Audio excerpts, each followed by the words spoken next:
Okay, welcome everyone to our celebration of the 25-year anniversary of the opening of the Oshkosh Senior Center South Building. We are happy you joined us today. I'm Jean Wallerman, the current manager of the center, and with us here today is Sue Krybeck, our past director. Sue served the Oshkosh Senior Center for over 30 years. She helped to steer the fundraising and operations to get the building opened.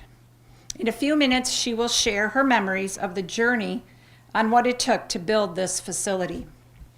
The city of Oshkosh is blessed to have such a beautiful facility, and it is truly the envy of many other communities. We are fortunate for the city's support, as well as support from our Friends group. Without those major entities, we would not be here today. The Friends were a key part of fundraising 25 years ago, and they continue to support us financially today. I want to thank them for today's refreshments and all they have done over the years to make the center successful. We enrich the lives of older adults in our community. We are here to help them age gracefully by staying active, social, and informed. I also want to thank our current staff who put in countless hours to make sure programs and services are provided for older adults in our community. So I ask, when I call your name, please come on up. Bobby Luft, Office Assistant.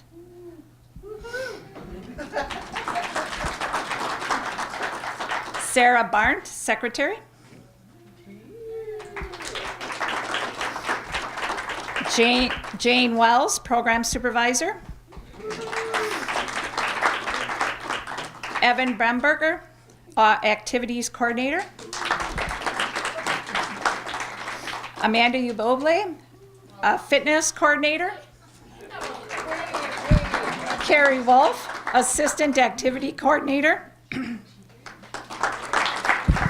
Ann Schaefer, Fund Development and Marketing. And then our supervisor, Ray Maurer, Parks Director.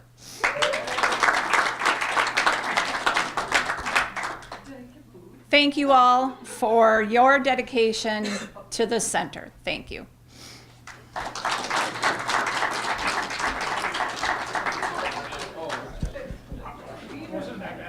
Now I'd like to introduce to you Sue Krybeck as she shares in our history of the center. Sue?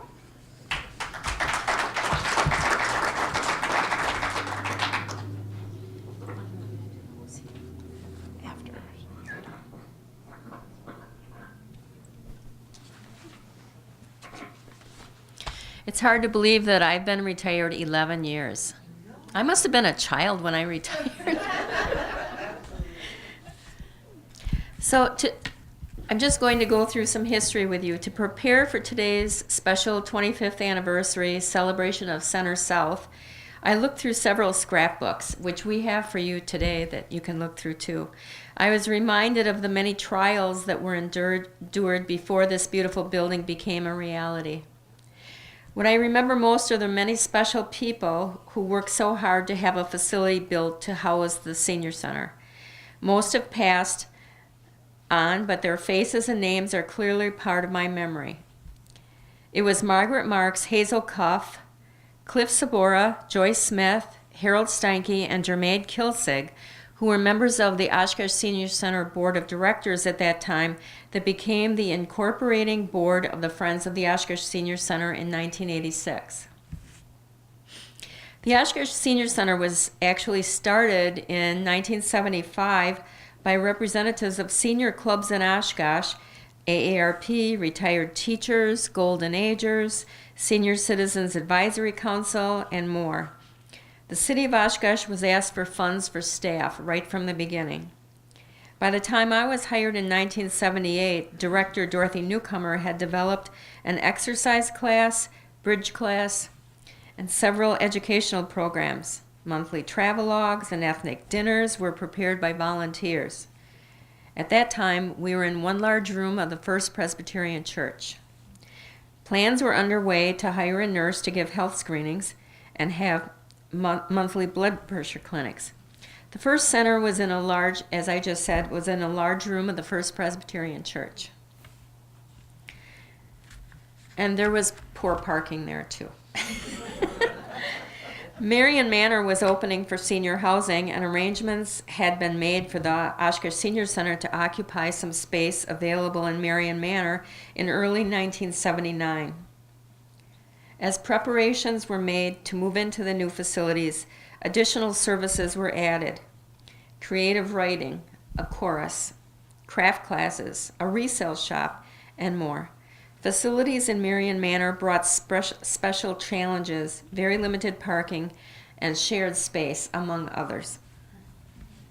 It took until 1988, which was 9 years, to convince the City Council that larger facilities designed for a senior center were needed. At that time, a united joint effort of the Oshkosh Committee on Aging, the Board of Directors of the Senior Center, and Friends of the Oshkosh Senior Center was begun. It was never done by just the Friends. It was all three groups. The city appointed a steering committee, and 2 architectural firms were hired to determine if there was a need for more than 4,500 square feet. That's what we had in Marion Manor. They were also going to determine if there was even a need for a senior center and how much square footage was needed to provide the programs already in existence. The architectural firms determined that at that point, in 1988, 25,000 square feet were needed. An advisory referendum was mandated by the city to determine if the city would put up half of the funds needed to build a new or renovated facility, with the seniors raising half of the money. And the city didn't mandate that. The seniors themselves said, we will raise half of the funds. I'm wearing one of the buttons that was used to encourage people to vote in favor of this referendum. Actually, I have 2. Vote yes for the senior center and save our senior center.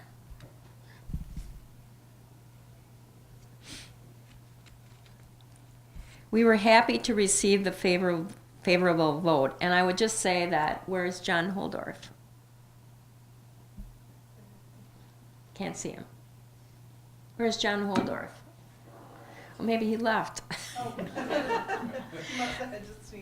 He just wanted to stop and say hi, because John's in several of the pictures, and he was actually part of the fundraising campaign.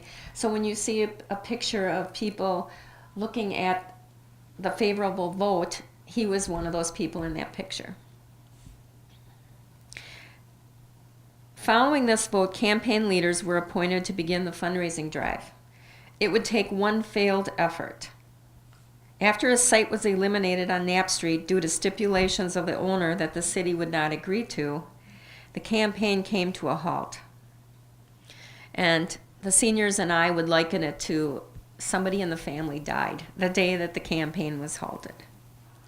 Donations were not coming in from large donors, and had it not been for Dave and Sally Bastian, we would not be here today. I remember Dave saying if it was the last thing he did, he would make sure that the seniors would get a new facility. Another site next to the convention center was chosen, and the donations from the large donors began coming in. Everyone was so happy. I remember a picture next to that site where the groundbreaking occurred, and everybody was so excited. The money did not happen by itself. It took many volunteers asking for donations.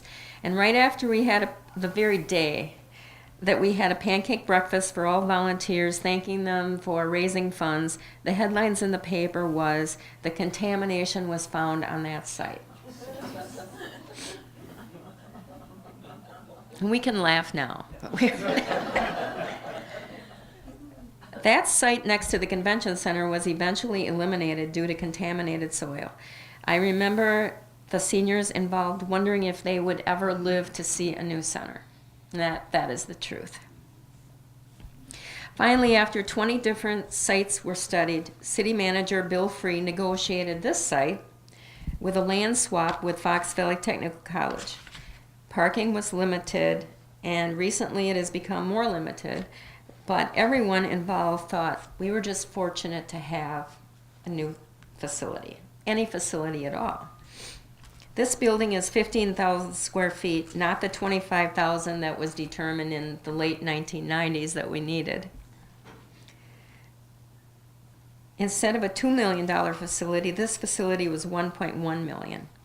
Seniors raised $500,000, and it was furnished with all new equipment, tables, chairs. A lot of that's changed in 25 years, but some of it is the same. The fireplace is the same. If you laugh, the couch is the same. Which couch? Everything was new. It was beautiful. Everyone who donated received a certificate and a pin. And I have a pin on today. People who donated over a certain amount were also given a stained glass piece that was made and donated by Ray Lux, my father. And this was the stained glass piece. And I think he made 500 of them, something like that.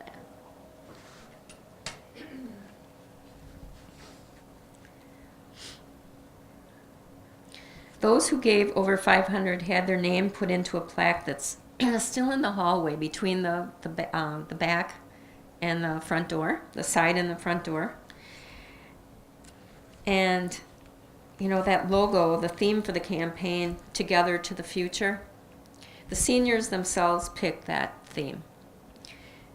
They realized that their hard work and dollars were benefiting future generations, and how pleased they would be to see how strong the Oshkosh Senior Center still is in meeting the needs of and serving older adults.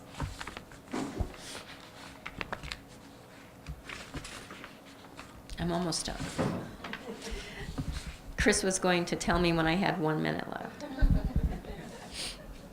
What I want you to understand is that it was the older citizens of Oshkosh who donated funds and spent thousands of hours over a period of 5 years to make this facility a reality. The Oshkosh Area Community Foundation and several other companies and organizations donated funds, but it was the average older adult who made this vision a reality. And please look through the scrapbooks, and one of the scrapbooks shows the colored one over here, shows pictures of the facility being built, and it's really quite enjoyable seeing that. Thank you for giving me the opportunity to share with you today about how the efforts of our past Friends Board of Directors, the Oshkosh Committee on Aging, and the Oshkosh Senior Center Board of Directors, and many community volunteers work so hard to make the Oshkosh Senior Center a reality. And could anyone who was involved at the time in raising funds or volunteering or a supporter, is there anyone here who would raise their hands? Mark Weisensell. And you know, John Holdorf was here. Well, I'm not sure what year Dorothy Gerner got involved, but she's been involved for a long time. So thank you so much, and please enjoy the refreshments and look through all of the scrapbooks and the pictures. It sure brings back memories, good memories. So thank you.